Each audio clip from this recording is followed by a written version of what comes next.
புவி மீது நிலையாக அருள் செய்ய வர வேணுமே, நீ அருள் செய்ய வர வேணுமே.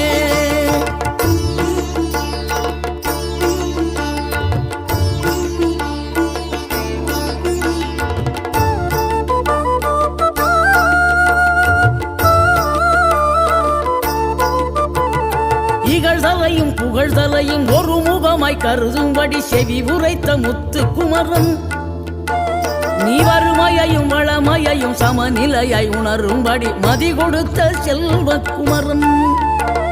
தடை 100 வந்தாலும் செயல் வெற்றி ஆக்கி தரும் தாராள குணம் கொண்டவன், நீ வலை வீசும் அறிவுக்கு தொலைவானவானாகி மாற